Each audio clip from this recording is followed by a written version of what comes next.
Uno es un tema que no se pregunta mucho, o sea, si es que ustedes se han metido a las clases y a los cursos para sacar la cantidad de bancos que puedan para su examen de residentado, no va a ser el curso de inmunología el más provechoso de todos.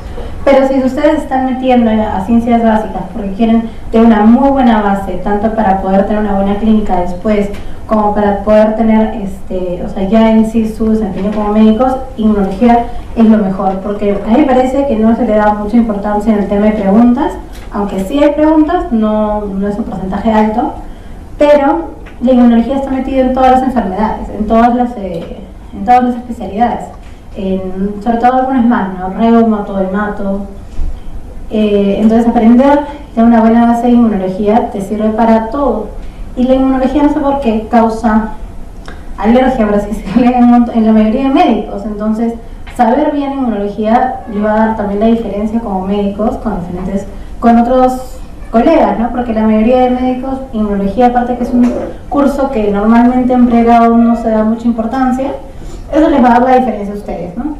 Entender muy bien, valorar sus exámenes auxiliares, todo eso es importante, conocer la fisiopatología, conocer la fisiología. Voy a intentar, inmunología es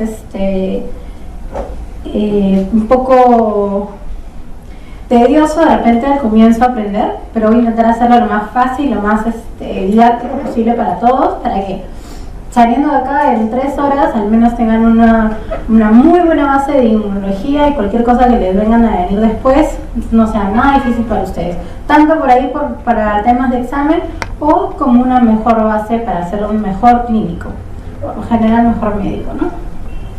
Ya, primero ya conocemos todos desde pregrados a cómo nos han enseñado los tipos de inmunidad, ¿no? Que tenemos una inmunidad innata y tenemos una inmunidad adaptativa, ¿no? ¿Cuál es la diferencia entre dos? Que para la adaptativa tenemos que tener algún aprendizaje previo, o sea, tenemos que tener algún conocimiento para que se genere la inmunidad adaptativa. La inmunidad innata se da entre minutos a horas, es la más rápida, es la que todos tenemos, en cuanto a evolución es la más temprana, es la que es la que se aprende desde antes, o sea, se genera desde antes, minutos a horas. En cambio, para la adaptativa, como es algo un poco más complejo, es algo un poco más, de repente, que necesitamos más generación de conocimiento, necesitamos más días, ¿no? Uno es de minutos a horas.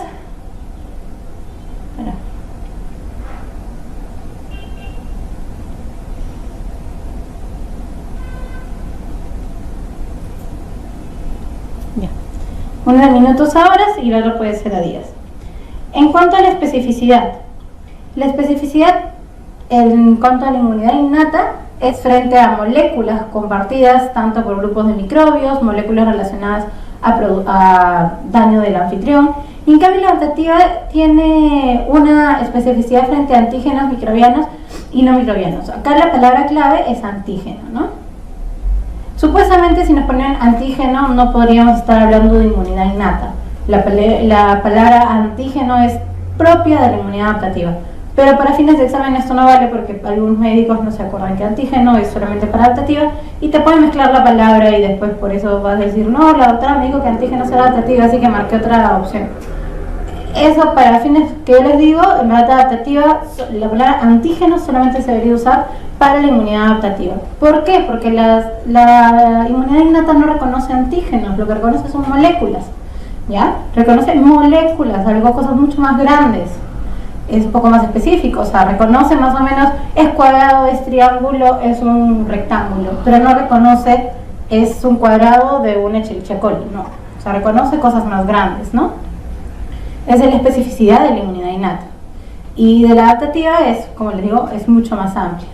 Diversidad, si estamos hablando que la innata solamente reconoce triángulos, cuadrados o círculos, obviamente que es limitada, ¿no? O sea, solamente reconoce cierto tipo de formas, no reconoce grandes cosas. Entonces es limitada. En cambio la adaptativa reconoce millones, se dice que es como la cantidad de antígenos que puede reconocer el sistema inmunológico es muy grande, o sea, ya de millones. ¿Cómo es la respuesta con una infección repetida? En la innata, esta palabrita acá, estereotípica. ¿Qué significa estereotípica? Que podemos una y otra vez y siempre va a ser igual. Estereotipo significa siempre igual. Yo hago siempre lo mismo a pesar de que me han enseñado que así no se hace, siempre hago lo mismo. Eso es ser un movimiento estereotípico. Y en la adaptativa no, mientras que más me expongo a eso, la respuesta va a ser más rápida y va a ser más eficaz con cada una de las exposiciones. Y los componentes, bueno, lo vamos a ir hablando a lo largo de la clase, pero en general en la innata tenemos las barreras, los fagocitos, los DAMPs, y en la adaptativa tenemos los linfocitos T y B. Estos son principalmente de la inmunidad innata, de la inmunidad adaptativa. Luego, la adaptativa se divide en dos tipos de inmunidad, porque siempre nos van a hablar de inmunidad humoral, celular. Está fallando el micro. La inmunidad humoral, estamos hablando netamente del linfocito B, que es nuestra célula productora de anticuerpos.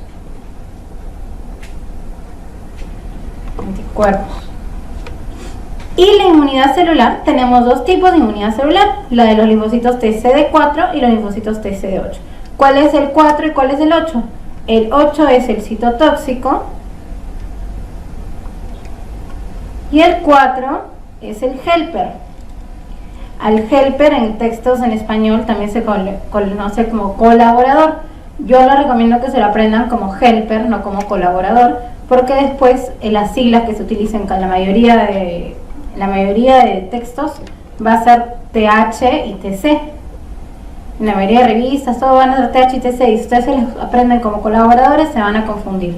Mejor acuérdenselo como helper. El 4 es el helper y el 8 es el TC, el T citotóxico.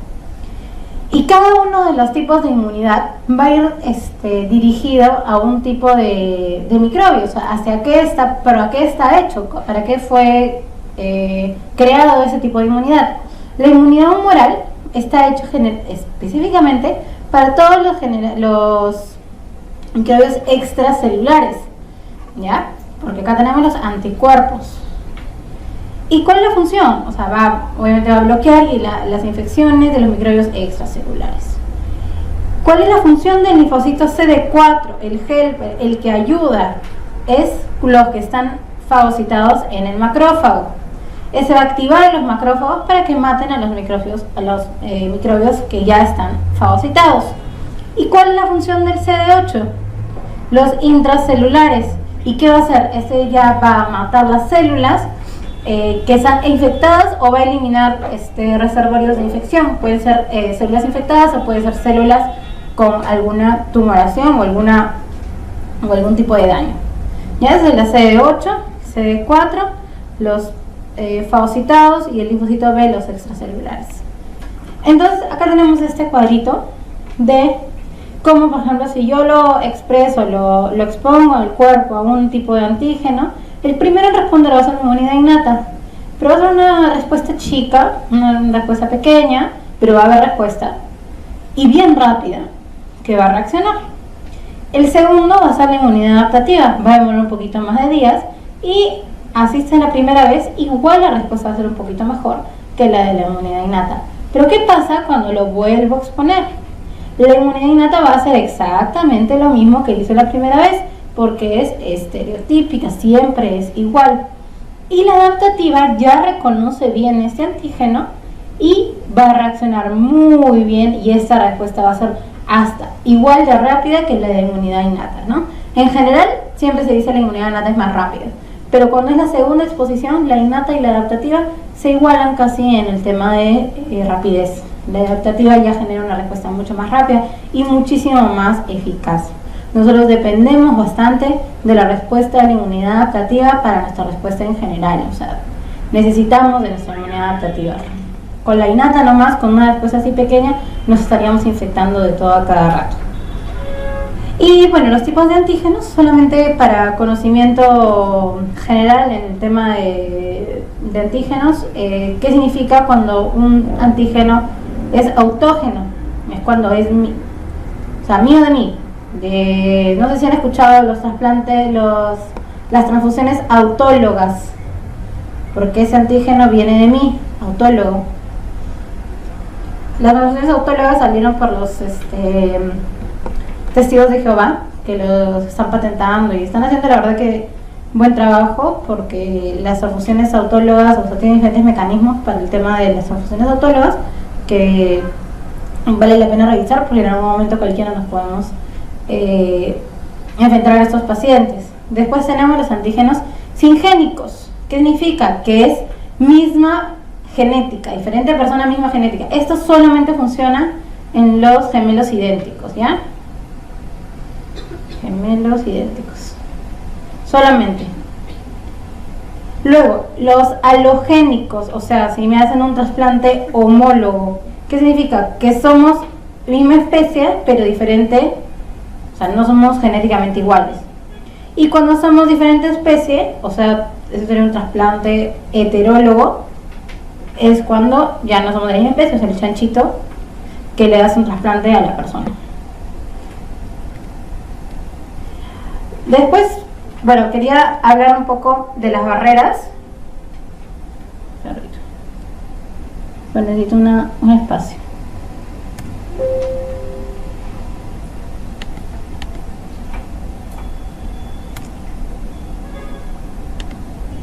Ya, tenemos 3 tipos de barreras en el cuerpo.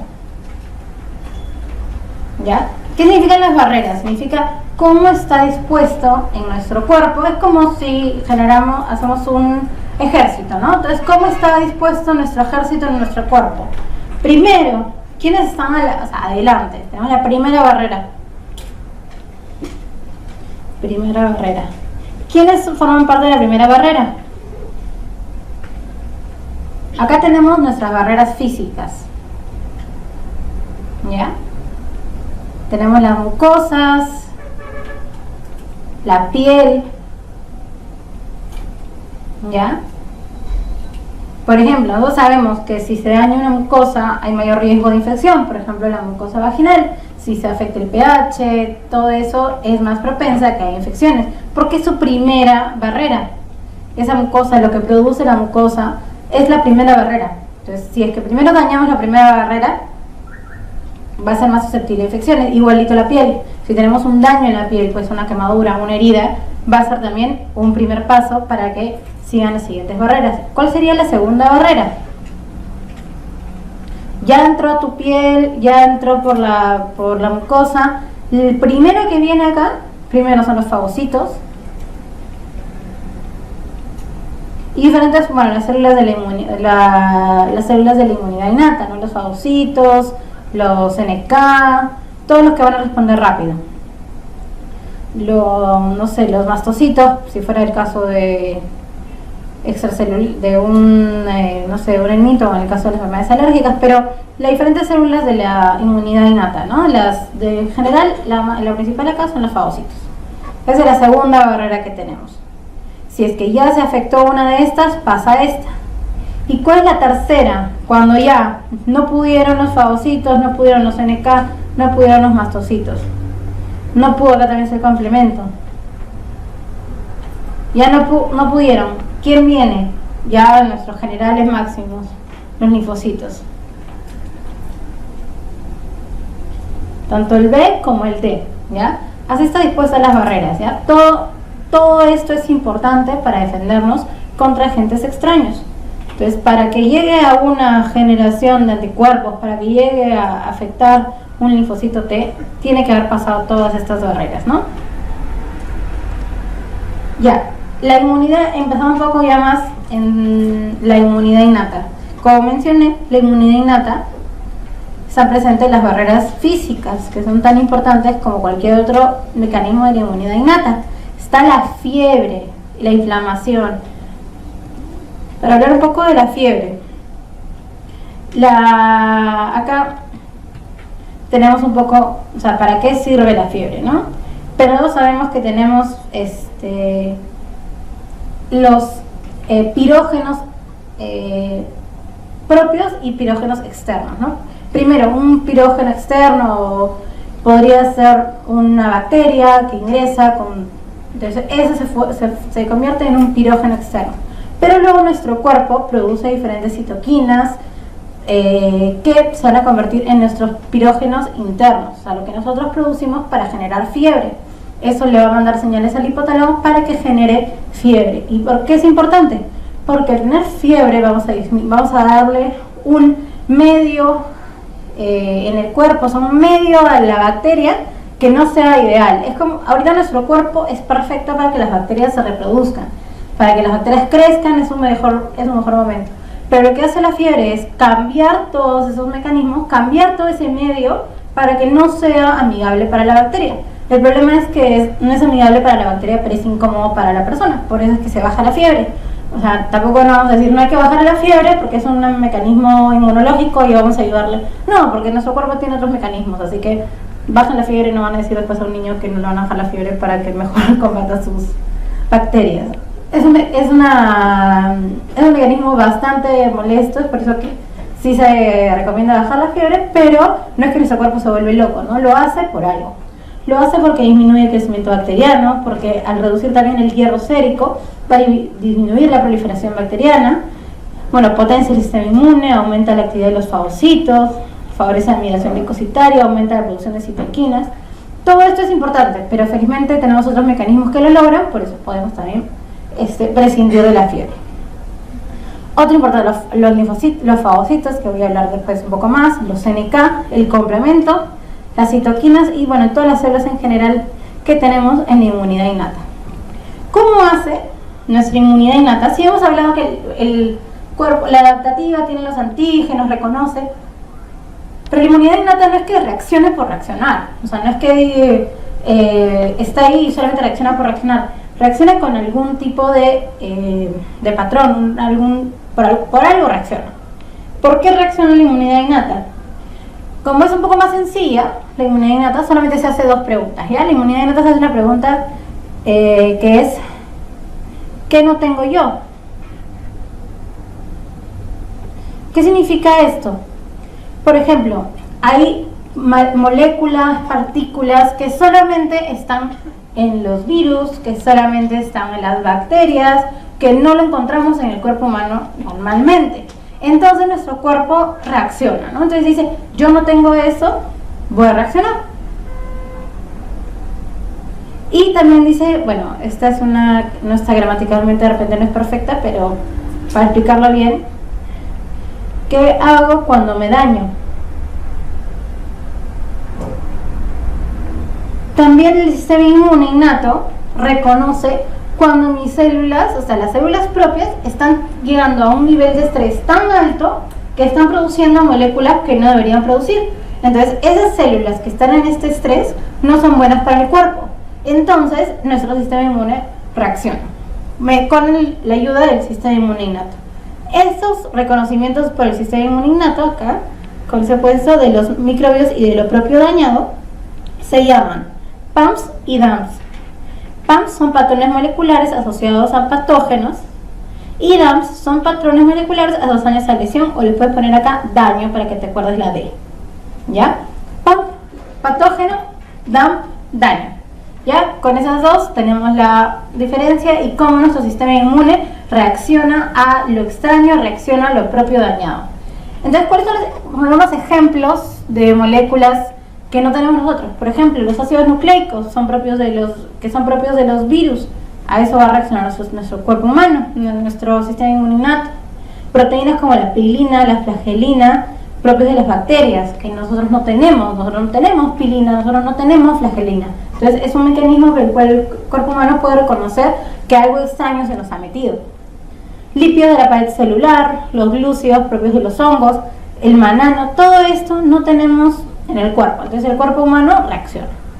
Y los DAMs, la más conocida es el HSP, el Heat Shock Protein, o proteínas inducidas por estrés. Los cristales y proteínas nucleares también son moléculas producidas por las células propias cuando entran en un nivel de estrés muy alto, que los pueden reconocer nuestro sistema inmune. ¿Mediante qué lo reconoce? Acá tenemos, ¿qué reconoce estas células? Lo que reconoce estas células bueno, son diferentes patrones de moleculares.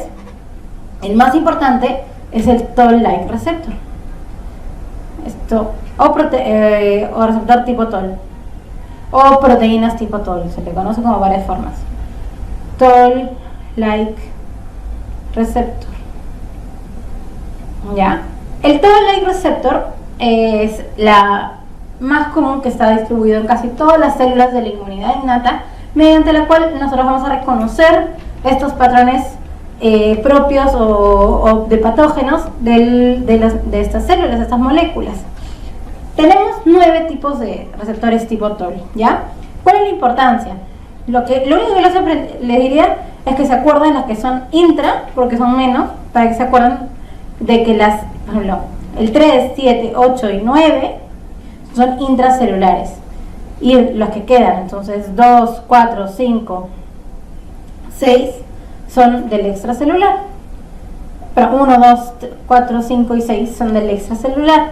Si estamos hablando de intracelular y extracelular, todos los que son ARN, tipos de ARN o de ADN, obviamente que los va a reconocer son los que están en el intracelular.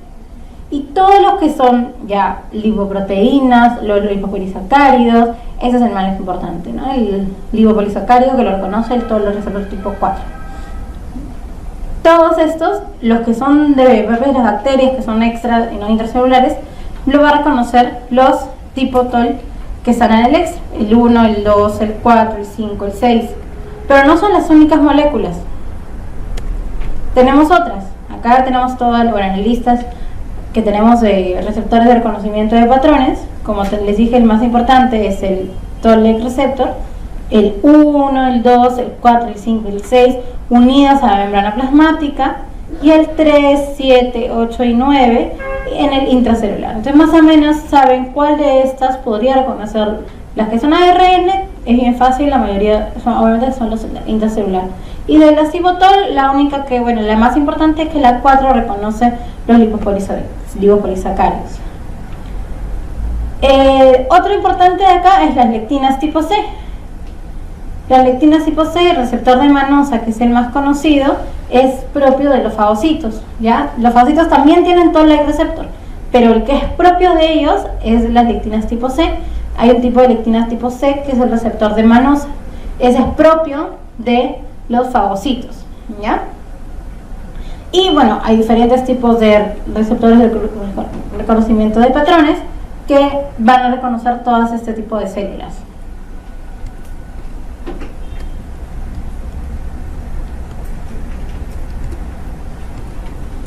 Ya, ahora hablando un poco ya de las células de la inmunidad innata, vamos a mencionarlas una por una.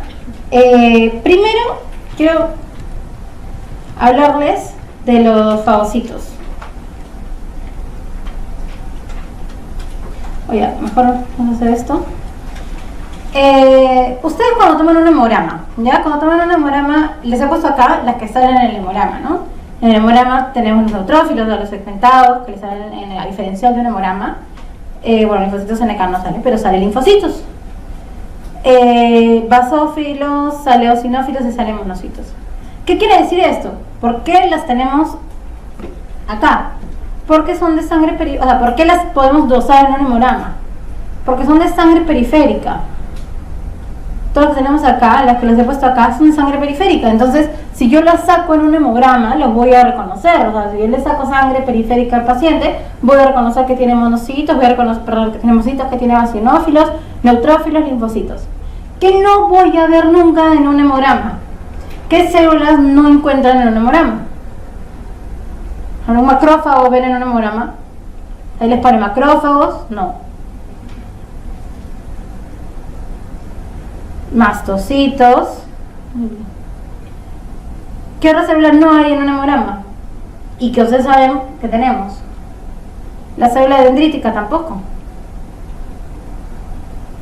Ya, esa es la diferencia. Ya, la diferencia hay que reconocer cuáles son de sangre periférica y cuáles estos de acá.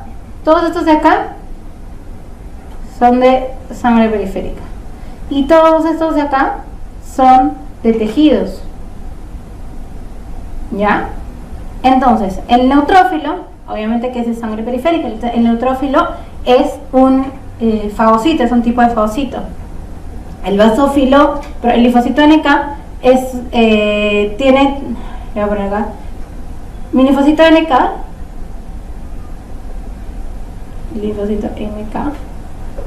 tiene dos funciones principales, ¿ya? Contra las células tumorales y contra los virus. ¿Y qué va a hacer? El linfocito NK es el que va de la mano, el que trabaja junto, el que va a ayudar, van a ser cómplices con el linfocito T citotóxico, ¿ya? Ellos dos van a trabajar para atacar células infectadas por virus y para las células tumorales. Entonces, lo que hace el NK es, obviamente que la mayoría de células le tienen miedo a los linfocitos T citotóxicos, porque si ellos expresan antígenos de daño, o que están teniendo un virus adentro, o que tienen un tumor, el linfocito T citotóxico va y los mata demasiado rápido. Entonces lo que hacen es intentar esconder sus receptores, dicen, intentar pasar desapercibido y esconden sus receptores. Entonces el linfocito NK lo que hace es detectar estas células que esconden sus receptores porque no quieren que los linfocitos T citotóxicos los vean, van y a eso los matan. No saben qué tiene, como estamos hablando de la inmunidad innata, ellos no saben, el linfocito NK no sabe qué cáncer tiene, no sabe qué mutación está expresando, no sabe si es que tiene algún virus, pero por algo se está escondiendo. Por algo se esconde, dice. O sea, dice, esto es sospechoso, alguien que se esconde simplemente lo mata. Es como que todo el mundo tiene que estar expresando, tiene que estar con su placa. Todo el mundo tiene que estar con su placa, ¿no es cierto? Placa del carro, por ejemplo. Todo el mundo tiene que manejar con una placa del carro. Si alguien esconde su placa del carro, un policía va a ir y lo va a detener, porque si por algo esconde su placa. Nadie debería esconder su placa. Y imagínense que ese es un policía, pero que en vez de decirle, por algo estás escondiendo tu placa y lo para, simplemente le mete un disparo. Si por algo te estás escondiendo, mejor una vez, te mato y ahí lo solucionamos. Algo así hace el linfocito NK.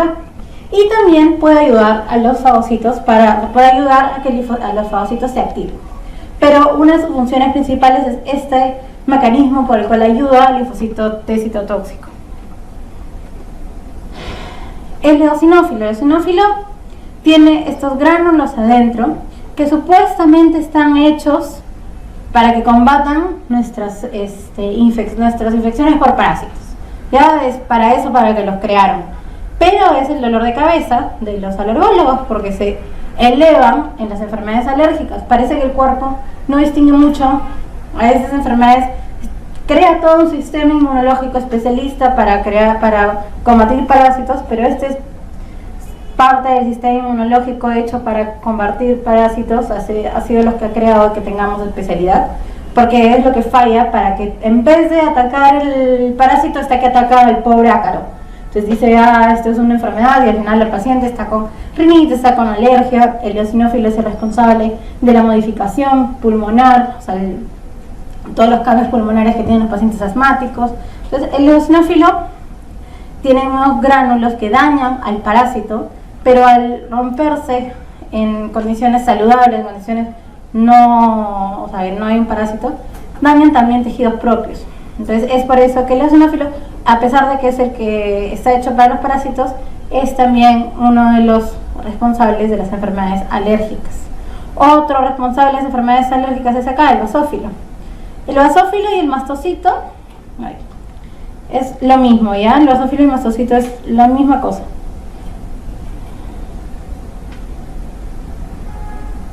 Es casi la misma célula. No le digo la misma célula, es casi la misma célula. Son muy parecidos. Los dos tienen un receptor de alta afinidad para la inmunoglobulina E. Estas células tienen en su superficie IgE, otra de las moléculas preferidas de nosotros los alergólogos. La IgE está aquí en la superficie del basófilo y del mastocito, y es el que es responsable de cada vez que acá se libera con un antígeno, estos gránulos del basófilo y del mastocito se liberan liberando histamina, produciendo todos los síntomas de una reacción alérgica. Tanto el basófilo, tanto el mastocito. Y el monocito, ¿qué es el monocito? El monocito es el macrófago de sangre periférica. O sea, el monocito es un macrófago. ¿Qué pasa cuando el monocito migra al hígado? Si es que algo de inmuno entra en un examen es esta pregunta, porque les encanta preguntar eso, no sé por qué, piensa que es lo único que existe en inmunología, pero les encanta preguntar los nombres de los macrófagos cuando entran a tejidos, ¿ya? Así que se aprenden eso, si hay algo que les van a preguntar es eso. ¿Cómo se llama cuando va el hígado? Kupfer. Como les encanta preguntar nombres propios, no sé por qué acá. ¿Cómo se llama cuando va al hueso?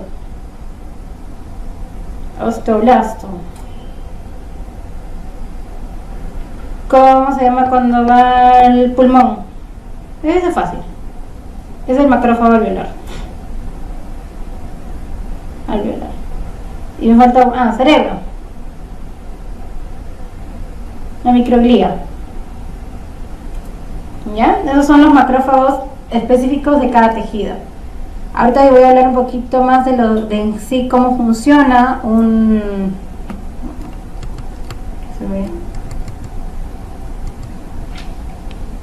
Voy a borrar todo esto.